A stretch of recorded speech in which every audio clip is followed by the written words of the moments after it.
અંગ્રેજી કેલેન્ડર પ્રમાણે 1 જાન્યુઆરીથી નવું વર્ષ બેસી રહ્યું છે અને તેવામાં આપનું આવનાર વર્ષ કેવું રહેશે તે જાણવાની ઉત્સુકતા તમામ જાતકોમાં હોય છે। ત્યારે આપનું આવનાર 2026નું વર્ષ કેવું રહેવાનું છે તે રાશિ પ્રમાણે ગુરુજી પ્રફુલભાઈ પંડ્યા આપને જણાવશે। આજે પ્રથમ 6 રાશિ એટલે કે મેષથી લઈને કન્યા રાશિનું કેવું રહેશે આવનારું વર્ષ તે જાણીએ। તન્મે મનઃ શિવ સંકલ્પમસ્તુ। જય ભગવાન મિત્રો, હું છું પ્રફુલભાઈ પંડ્યા। ભક્તિ સંદેશ કાર્યક્રમની અંદર આપનું સ્વાગત છે। દર્શક મિત્રો, 2026ની જ્યારે શરૂઆત થાય ત્યારે તમામ લોકોના મનમાં એક પ્રશ્ન ઉદ્ભવી થાય કે શાસ્ત્રીજી, અમારું 2026 કેવું જશે? તો હું આજે મેષ રાશિથી માંડીને કન્યા રાશિ સુધીનું રાશિ ભવિષ્ય તમને કહેવાનો છું અને આવતીકાલે કન્યા રાશિથી માંડીને મીન રાશિનું રાશિ ભવિષ્ય કહેવાનું છું। કેમ કે વિગતવાર માહિતી આપવી છે એટલે 2 દિવસ આપણે આ કાર્યક્રમ રાખ્યો છે। તો આજે મેષ રાશિથી શરૂઆત કરીએ। મેષ રાશિના 3 અક્ષર અ, લ અને ઈ। તો મેષ રાશિ માટે 2026 કેવું? તો મેષ રાશિની વાત કરીએ તો 12મે શનિ મહારાજ છે અને જૂન મહિના બાદ દેવગુરુ બૃહસ્પતિ ધન લાભ આપવાના છે અને રાહુ મહારાજ 11મે છે। એટલે મેષ રાશિ માટે 3 ગ્રહોમાં 2 ગ્રહોની પરિસ્થિતિ સારી રહેશે, જેમાં ગુરુ અને રાહુ આ વર્ષમાં લાભ આપશે, ધન લાભ આપશે, પણ એક ગ્રહ નિષ્ફળતા આપશે। તો એનું શું કરવું એ પણ તમારા ઉપાય હું તમને કહેવાનો છું। એવું કહેવાય છે કે રાશિ મેષ જેની ઉપર શનિ મહારાજની પનોતી ચાલે છે, તો શનિદેવની પનોતી ચાલતી હોય તો તમારે કઈ બાબતનું ધ્યાન રાખવાનું? એક તો નિષ્ફળતા મળી શકે, કામ કરો ને તો જોઈએ એવું ઝડપથી કામ નહીં થાય। બીજું, માન સન્માન ક્યાંક ઓછું મળે, માનસિક અશાંતિ તમને જોવા મળે, કૌટુંબિક પ્રશ્નો ઉદ્ભવિત થાય। પરંતુ આર્થિક રીતે જો વાત કરતા હોય તો ગુરુ અને રાહુ તમને આપશે લાભ, ધન લાભ તમને થવાનો છે।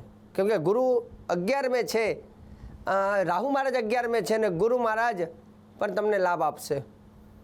સાથે સાથે એવું કહેવાય છે કે શનિ મહારાજ 12મે છે એટલે પૈસો આવશે પણ પૈસાનો વ્યય પણ થશે। એટલે શનિ મહારાજ 12મે છે એટલે પૈસાનો વ્યય ખોટી જગ્યાએ ના થાય, કોઈ તમારી પાસે આવેલું ધન કોઈ લઈ ના જાય, ખોટી જગ્યાએ ફસાઈ ના જાઓ, એનું તમારે ધ્યાન રાખવાનું છે। બીજું, 12મે શનિ હોય એટલે દાંપત્ય જીવનમાં વાદ વિવાદ ન થાય એનું ધ્યાન રાખવાનું છે।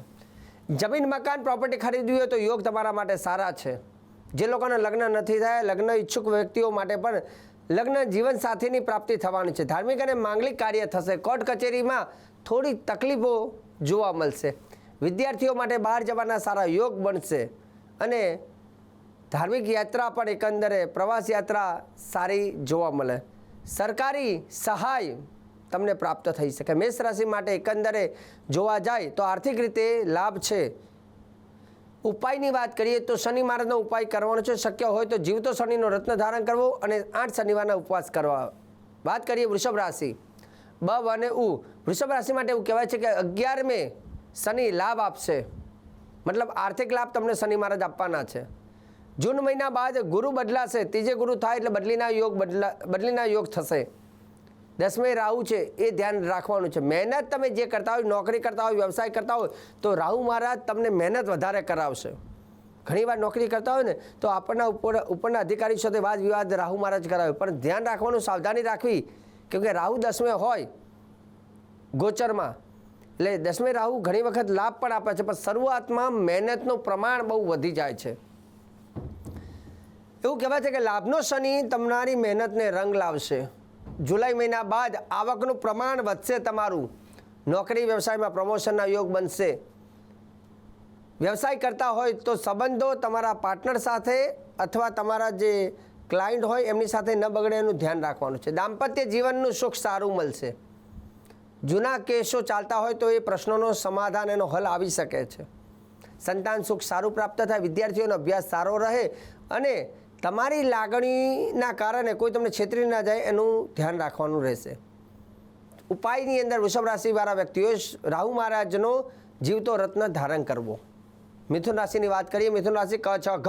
મિથુન રાશિવાળા વ્યક્તિઓએ 10મે શનિ છે, મન અશાંત રહેશે। જૂન મહિના બાદ એવું કહેવાય છે કે બીજે ગુરુ મતલબ જૂન મહિના બાદ તો દેવગુરુ બૃહસ્પતિ પણ તમને લાભ આપશે. મિથુન રાશિ માટે આમ જોવા જાય તો આ વર્ષની અંદર સ્ટ્રગલ વધારે રહેવાની છે. પહેલું તો કે મન અશાંત રહેશે, એટલે મન ઉપર મનને શાંત રાખવું, ગુસ્સાનો ત્યાગ કરવો, ખોટી કોઈની સાથે બહસ ના કરવી. 9મે રાહુ છે, ક્લેશ કંકાસ ઝઘડાથી દૂર રહેવું. જો કે મિથુન રાશિવાળા વ્યક્તિ ઓલરાઉન્ડર હોય છે, બુદ્ધિજીવી વ્યક્તિ હોય છે, પરંતુ જ્યારે સમય ખરાબ હોય ત્યારે સમયને માન આપવું જરૂરી છે. પણ હા, શરૂઆતના સમયમાં જે તમે મહેનત કરીશ પણ આગળ જતાં જૂન મહિના બાદ આવકના રસ્તા ખુલવાના છે. જૂન મહિના બાદ તમારે કોઈ પણ વસ્તુની ખરીદી કરવી હોય તો જૂન મહિના બાદ તમે કરશો. એ જૂન મહિનાથી ડિસેમ્બર સુધીનો સમય એકંદરે તમને સારો લાભ આપશે. સાથે સાથે એવું કહેવાય છે કે ખર્ચાનું પ્રમાણ તમારું વધશે, એનું ધ્યાન રાખવાનું. ફ્લેટ ખરીદવું હોય, જમીન ખરીદવી હોય તો જૂન મહિના બાદ ખરીદવાનું, પણ ધ્યાન રાખવાનું આરોગ્યનું તમારે ધ્યાન રાખવાનું છે. આ નવા વર્ષમાં સંતાન સુખ સારું મળશે. વિદ્યાર્થીઓ માટે પણ એકંદરે અભ્યાસ સારો રહે, પરંતુ વિદ્યાર્થીઓએ આરોગ્યનું ધ્યાન રાખવાનું રહેશે. ઉપાયની વાત કરીએ તો શનિદેવનો જીવતો રત્ન ધારણ કરી શકાય, 8 શનિવારના ઉપવાસ કરી શકાય, ને ઓમ રાહવે નમઃ ઓમ રાહવે નમઃ આ મંત્રની દર બુધવારના દિવસે એક માળા કરવાની. કર્ક રાશિની વાત કરીએ. કર્ક રાશિ માટે એવું કહેવાય છે કે તમારે ખાસ ધ્યાન રાખવાનું છે. 9મે શનિ છે, એટલે ધનહાનિથી બચવાની જરૂર છે. જૂન મહિના બાદ પહેલે ગુરુ થશે, અત્યારે 12મે ગુરુ છે અને 8મે રાહુ છે. એટલે કર્ક રાશિવાળા વ્યક્તિ પણ બહુ હોશિયાર વ્યક્તિ હોય છે, બુદ્ધિજીવી વ્યક્તિ હોય છે, પરંતુ સમય અહીંયા કર્ક રાશિ માટે થોડોક સ્ટ્રગલ વાળો છે. જેમાં કઈ બાબતનું ધ્યાન રાખવું? ખોટી જગ્યા ઉપર રોકાણ ન કરવું, કોઈની ઉપર આંધળો વિશ્વાસ ન કરવો. તમારી પાસે જે મૂડી હોય એને સાચવી રાખજો, કામ આવશે. કોઈની ઉપર વિશ્વાસ કરીને બહુ દયાવાન ન બનતા. ભેગું કરેલું ધન વેડફાઈ ના જાય એનું ધ્યાન રાખવાનું. બીજાની મદદ કરવામાં તમારી શાંતિ ખોરવાય નહીં એનું ધ્યાન રાખવાનું. વાહન થોડું ધીમે જ ચલાવવું. મહેનતનું પ્રમાણ વધારે માંગશે, એટલે મહેનત તમારે કરવાની જરૂર છે, કેમ કે આ કરેલી મહેનત આગળ રંગ લાવશે. જાન્યુઆરી અને ફેબ્રુઆરીના મહિનામાં, મતલબ કે આ વર્ષની અંદર જોવા જાય નવા વર્ષમાં, તો શરૂઆતનો તબક્કો જાન્યુઆરી ફેબ્રુઆરીના તબક્કામાં આવકનું પ્રમાણ તમને ત્યાં સારું જોવા મળે છે. જમીન મકાનનું રોકાણ તમારે કરવું હોય તો બને ત્યાં સુધી આ વર્ષમાં ઓછું કરવું કે તો ન કરો, એ જ વધારે સારું રહેશે. જીવનસાથીની વાત કરતા હોય તો જીવનસાથીનો પ્રેમ સાથ સહકાર ચોક્કસ મળશે. વિદ્યાભ્યાસમાં વિદ્યાર્થીઓને પણ સારી એવી તકો મળશે. ઉપાયની વાત કરીએ તો અહીંયા કર્ક રાશિના જાતકોએ ખાસ કરીને શનિ અને ગુરુનો રત્ન 2026માં ચોક્કસ ધારણ કરવો અને 4 બુધવાર જોગણીમાના મંદિરે જઈ અને શ્રીફળ વધેરવું. કર્ક રાશિવાળા વ્યક્તિએ આ વર્ષમાં થોડુંક સ્ટ્રગલવાળું રહેશે, પણ શરૂઆતના જાન્યુઆરી ફેબ્રુઆરી મહિનો એકંદરે સારો જશે. સિંહ રાશિની વાત કરીએ તો સિંહ રાશિ માટે 7મે શનિ 7મે રાહુ 8મે શનિ અને જૂન મહિના બાદ 12મે ગુરુ થશે. સિંહ રાશિવાળા વ્યક્તિને પનોતી ચાલે છે. પનોતી જ્યારે ચાલતી હોય ત્યારે હંમેશા કંઈ પણ કામ કરવા જઈએ તો કામમાં સફળતા જોવા ન મળે. આરોગ્યને લઈને ધ્યાન રાખવું, ઘરમાં વિવાદ ના થાય એનું ધ્યાન રાખવાનું. સાથે સાથે પડવા વાગવા એક્સિડન્ટથી બચવું અને ધીમે ગાડી ચલાવવી, કેમ કે પનોતી તમારે ચાલવું છે. 2027 સુધી તમારે પનોતી છે, એટલે થોડી સાવધાની રાખવી. સગાઈ થઈ હોય તો ઉગ્ર સ્વભાવના કારણે સગાઈ તૂટી ના જાય એનું ધ્યાન રાખવાનું, કેમ કે જ્યાં સુધી લગ્ન થાય ને પછી જ શાંતિ મળે.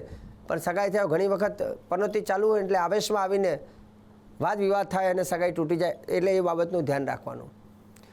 જૂન સુધીનો સમય જે છે એ જૂન સુધીનો સમય એકંદરે આવકમાં તમને લાભ જોવા મળશે.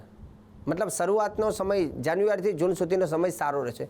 દરિયાપારની મુસાફરી થઈ શકે. શેરબજાર અને વ્યવસાય જુગાર જેવા શેરબજાર સટ્ટા બજાર જુગાર જેવી વસ્તુઓથી દૂર રહેવું. જૂન મહિના સુધીનો જે કંઈ સમય તમારો થોડો સારો છે, તો જૂન મહિના સુધીમાં મતલબ જાન્યુઆરીથી જૂન મહિના સુધીમાં તમારે કંઈ પણ ખરીદી કરવી હોય તો ત્યારે તમે કરી શકો, પણ એ પછીનો સમય થોડોક સ્ટ્રગલવાળો રહેશે. વિદ્યાર્થીઓ માટે એકંદરે અભ્યાસમાં સાવધાની રાખવાની જરૂરિયાત છે. સિંહ રાશિના જે વિદ્યાર્થીઓ છે એ લોકોએ પ્રેમ પ્રકરણ જેવી વસ્તુઓથી દૂર રહેવું. ઉપાયની વાત કરીએ તો ગુરુ રાહુ અને શનિ ત્રણેયના તમારે ઉપાય કરવાના છે. શક્ય હોય તો ગુરુનો રત્ન ધારણ કરજો, 8 શનિવારના ઉપવાસ કરજો અને દર બુધવારના દિવસે કૂતરાને દૂધ પીવડાવજો. એ રીતે 13 બુધવાર કરવાના છે, 8 શનિવાર ઉપવાસ અને ગુરુનું રત્ન ધારણ કરજો. કન્યા રાશિની વાત કરીએ. કન્યા રાશિના અક્ષર પઠન. કન્યા રાશિ માટે એકંદરે સુખનો સૂરજ ઉગે છે, મતલબ એકંદરે કન્યા રાશિ માટે ગ્રહોની ચાલ શુભ છે. અત્ર તત્ર સર્વત્ર બધી રીતે સારું લાભ જોવા મળે. પત્નીથી સારો લાભ થાય, પત્ની સાથે અથવા પરિવાર સાથે મુસાફરીના સારા યોગ બને અને જૂન મહિના બાદ તો વધારે આવકમાં લાભ થશે. જો કે શરૂઆતથી જ લાભ છે, પણ વિશેષ લાભ જૂન મહિના બાદ વધારે જોવા મળશે. છઠ્ઠે રાહુ છે, શત્રુ ઉપર વિજયની પ્રાપ્તિ થાય, શત્રુ તમારા મિત્ર બની શકે, મિત્રોથી પણ લાભ થાય, હરવા ફરવાના યોગ બને, કરેલી મહેનત રંગ લાવે. અને ધ્યાન ખાલી રાખવાનું છે 2 બાબતનું. એક, આરોગ્યનું ધ્યાન રાખવાનું છે. બીજા નંબરની વસ્તુ, શનિ મહારાજ 7મે છે, એટલે પતિ પત્નીમાં અણબનાવ ના થાય એનું પણ ધ્યાન રાખવાની જરૂર છે. બાકી એકંદરે કન્યા રાશિને સૌથી વધારે ગ્રહો મજબૂત આ વખતે છે. જૂનું રોકાણ કર્યું હોય તો એને કંઈ તમે વેચવા માંગતા હોય તો એની સારો લાભ તમને જોવા મળશે. વ્યવસાયને લઈને પણ સારી એવી તક તમને લાભ મળવાનો છે. સંતાનના પ્રેમમાં પણ વૃદ્ધિ જોવા મળશે. ખાલી કન્યા રાશિના જાતકોએ ઉજાગરા બહુ ઓછા કરવા, મનને થોડું શાંત રાખવું અને મહેનત વધારે કરવી, કેમ કે આ તમારી પાસે એક સારો સમય હશે જે સમયમાં કરેલી મહેનત તમારા ભવિષ્ય માટે મહત્ત્વની રહેશે. તો દર્શક મિત્રો, આજે ખાસ કરીને મેષ રાશિથી માંડીને કન્યા રાશિના જાતકો માટે રાશિ ભવિષ્ય મેં કહ્યું છે 2026નું. અને આવતીકાલે જે આગળની રાશિ છે તુલા રાશિથી માંડી અને મીન રાશિ સુધીના તમામ લોકોનું આવતીકાલે હું કહીશ. ભક્તિ સંદેશ કાર્યક્રમની અંદર સરસ મજાની જાણકારી આપી છે. આગળ પણ આપતો રહીશ. કાર્યક્રમ જોવાનું ચૂકતા નહીં. મને આપી દો રજા. જય ભગવાન.